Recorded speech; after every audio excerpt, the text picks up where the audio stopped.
सुधा की आंखों में कमरा तैरता हुआ जान पड़ा। पति की गर्दन में हाथ डालकर उसने उनकी छाती पर सिर रख दिया और रोने लगी। लेकिन इस अश्रु प्रवाह में उसे असीम धैर्य और सांत्वना का अनुभव हो रहा था। पति के वक्ष स्थल से लिपटी हुई वह अपने हृदय में एक विचित्र स्फूर्ति और बल का संचार होते हुए पाती थी।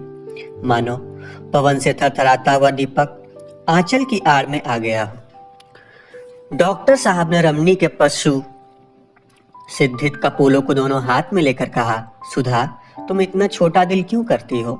सोहन अपने जीवन में जो कुछ करने आया था वह कर चुका था, फिर वह क्यों बैठा रहता? जैसे कोई वृत्त जल और प्रकाश से बढ़ता है, लेकिन पवन के प्रबल झोंकों से ही सुदृढ़ होता है, उसी भांति प्रणय भी दुखों के आघात से ही विकास हो पाता है।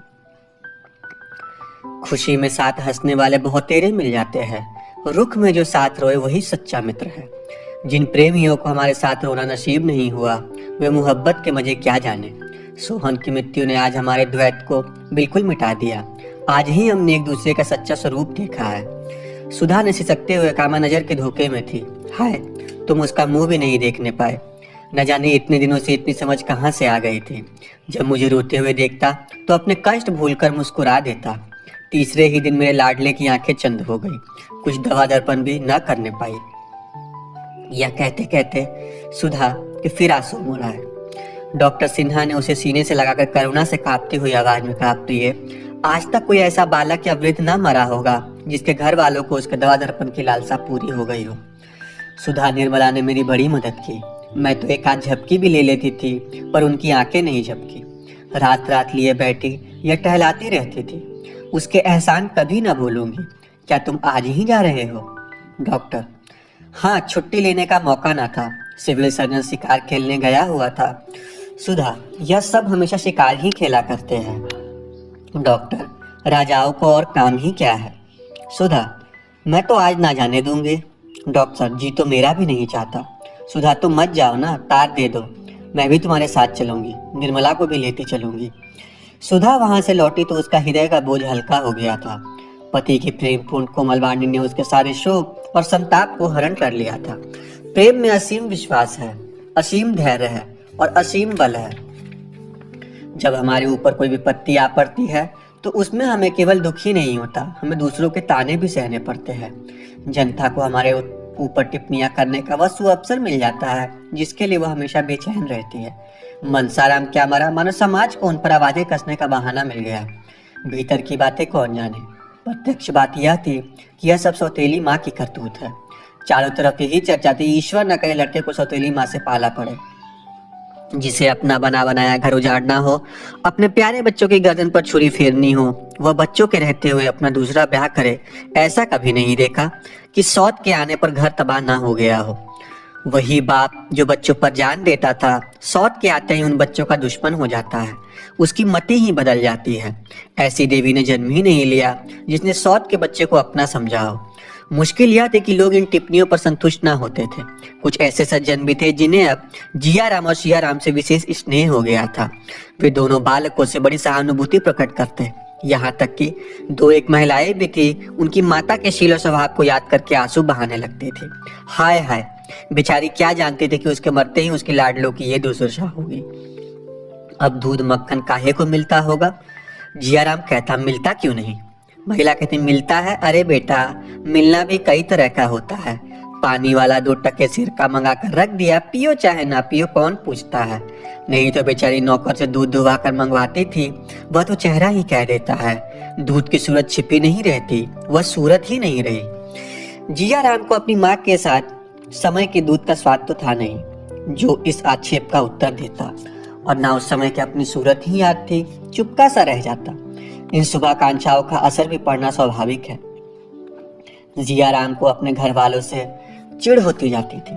मुंशी जी मकान नीलाम हो जाने के बाद दूसरे घर में उठाए तो किराए की फिक्र हुई। निर्मला ने मक्खन बंद कर दिया। जब वो आमदनी ही नहीं रही तो वह खर्च कैसे रहता? दोनों का हार अलग कर दिए गए। जियाराम को पढ़ाने वाले मास्टर को भी जवाब दे दिया गया। जियाराम को वह कसरज्योत बुरी लगती थी। जब निर्मला मैके चली गई तो मुंशी जी ने दूध भी बंद कर दिया। नवजात कन्या की चिंता अभी से उनके सिर सवार हो गई थी। जियाराम ने बिगड़ कर पूछा, दूध बंद करने से तो आपका महल बन रहा होगा ना? भोजन भी बंद कर दीजिए। मुंशी जी, दूध पीने का शौक है तो जाकर दुहा क्यों नहीं लाते? पानी के पैसे तो मुझसे ना दिए जाएंगे। जिया राम, मैं दूध दुहाने जाऊं, कोई स्कूल का लड़का देख ले तब? मुंशी जी, तब कुछ नहीं, कह देना अपने लिए दूध लिए जाता हूँ। दूध लाना कोई चोरी नहीं है। जिया राम, चोरी नहीं है, आप ही तो कोई दूध लाते देख ले तो आपको शर्म ना आएगी? मुंशी जी, बिल्कुल नहीं, मैंने तो इन्हीं हाथों से पानी खींचा है, अनाज की गठरिया लाया हूँ। मेरे बाप लखपति नहीं थे। जिया राम, मेरे बाप तो गरीब नहीं है, मैं क्यों दूध दुहाने जाऊं? आखिर आपने कहारों को क्यों जवाब दे दिया? मुंशी जी, क्या तुम्हें इतना ही नहीं सोचता कि मेरी आमदनी अब पहले से नहीं रही? इतने नादान तो नहीं हो। जिया राम, आखिर आमदनी क्यों कम हो गई? मुंशी जी, जब तुम्हें अकल ही नहीं रही तो क्या समझाऊं? यहाँ जिंदगी से तो तंग आ गया हूँ। मुकदमे कौन ले, और ले भी तो तैयार कौन करे? वह दिल ही नहीं रहा। अब तो जिंदगी के दिन पूरे कर रहा हूँ, सारे अरमान लल्लू के साथ चले गए हैं। जिया राम, अपने ही हाथों ना। मुंशी जी ने चीख कर कहा, अरे अमहक, यह ईश्वर की मर्जी थी, अपने हाथों कोई अपना गला काटता है? जिया राम, ईश्वर तो आपका विवाह करने न आया था। मुंशी जी अब जब्त न कर सके, लाल लाल आंखें निकाल कर बोले, क्या तुम आज लड़ने के लिए कमर बांध कर आए हो? आखिर किस बिरते पर? मेरी रोटियां तो नहीं चलाते। जब इस काबिल हो जाना तो मुझे अफसोस देना, मैं सुन लूंगा। अभी तुम मुझको उपदेश देने का अधिकार नहीं है। कुछ दिनों अदब और तमीज सीखो। तुम मेरे सलाहकार नहीं हो कि जो मैं तुम्हें काम करूं उस पर तुम मुझसे सलाह लो। मेरी पैदा की हुई दौलत है, उसे जैसे चाहूं खर्च कर सकता हूं। तुमको जबान खोलने का भी हक नहीं है। अगर फिर तुमने मुझसे ऐसी बेअदबी की तो नतीजा बुरा होगा। जब मनसा राम जैसा रत्न खोकर मेरे प्राण न निकले तो तुम्हारे बगैर मैं मर न जाऊंगा, समझ गए? यह कड़ी फटकार पाकर भी जिया राम वहां से न टला। मैं शंका भाव से बोला, तो आप क्या चाहते हैं? हम चाहे कितनी ही तकलीफ हो मुंह ना खोले? मुझसे तो यह ना होगा। भाई साहब को अदब और तमीज का जो इनाम मिला उसकी मुझे भूख नहीं है। मुफ्त में जहर खाकर प्राण देने की हिम्मत नहीं। ऐसे अदब को दूर से ही दंडवत करता हूँ। मुंशी जी, तुम ऐसी बातें करते हुए शर्म नहीं आती? जिया राम, लड़के अपने बुजुर्गों की ही नकल करते हैं। मुंशी जी का क्रोध शांत हो गया। जिया राम पर उसका कुछ भी असर ना होगा, इसका उन्हें यकीन हो गया। उठकर टहलने चले गए। आज उन्हें सूचना मिल गई कि इस घर का शीघ्र ही सर्वनाश होने वाला है। उस दिन से पिता और पुत्र में किसी न किसी बात पर रोज ही एक झपट हो जाती। मुंशी जी ज्यों ज्यों उतरा रहते थे, जिया राम और भी शेर होता जाता था।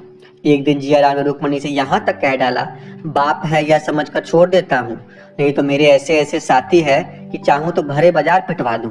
रुक्मणी ने मुंशी जी से कह दिया। मुंशी जी ने प्रकट रूप से तो चेपराई देखी ही थी, पर उनके मन में शंका समा गई। शाम को सैर करना छोड़ दिया। यह नई चिंता सवार हो गई। इसी भय से निर्मला को भी ना बुलाते थे, यह शैतान उसके साथ भी यही बर्ताव करेगा। जिया राम एक बार दबी जबान में कह भी चुका था, देखूं अरब की कैसे इस घर में आती है। दूर से ही ना दुत्कार दूं तो जिया राम का नाम नहीं। बुढ़े मियाँ क्या ही कर लेंगे। मुंशी जी भी खूब समझ गए थे कि मैं इसका कुछ भी नहीं कर सकता। कोई बाहर का आदमी होता तो उसे पुलिस और कानून के शिकंजे में कसवाता। अपने लड़के से क्या करे? सच कहा है, आदमी हारता है तो अपने लड़कों से ही। एक दिन डॉक्टर सिन्हा ने जिया राम को बुलाकर समझाना शुरू किया।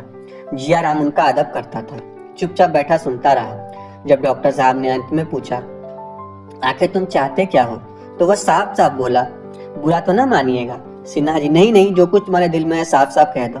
जिया राम, तो सुनिए, जब से भैया मरे हैं मुझे पिताजी की सूरत देखकर क्रोध आता है। मुझे ऐसा मालूम होता है कि इन्हीं ने भैया की हत्या की है, और एक दिन मौका पाकर हम दोनों भाइयों को भी हत्या करेंगे। अगर इनकी यह इच्छा ना होती तो ब्याह ही नहीं करते। डॉक्टर साहब ने बड़ी मुश्किल से हंसी रोक कर कहा, तुम्हारी हत्या करने के लिए उन्हें ब्याह करने की क्या जरूरत थी? यह बात मेरी समझ में नहीं है। बिना विवाह किए भी तो हत्या कर सकते थे। जिया राम, कभी नहीं। उस वक्त तो उनका दिल ही कुछ और था। हम लोगों पर जान देते थे, अब मुंह तक नहीं देखना चाहते। उनकी यही इच्छा है कि उन दोनों प्राणियों के सिवा घर में और कोई ना रहे। अब जो लड़के होंगे उनके रास्ते में हम लोगों को हटा देना चाहते हैं। यही उन आदमियों की दिली मंशा है। हमें तरह तरह की तकलीफें देकर भगाना चाहते हैं, इसलिए आजकल मुकदमे नहीं लेते। हम दोनों भाई आज मर जाए तो फिर देखिए कैसे चहार होती है। डॉक्टर, अगर तुम्हें भगाना ही होता तो कोई इल्जाम लगाकर घर से ना निकाल देते। जिया राम, इसके लिए पहले से ही तैयार बैठा हूँ। डॉक्टर, सुनूं क्या तैयारी की है? जिया राम, जब मौका आएगा देख लीजिएगा।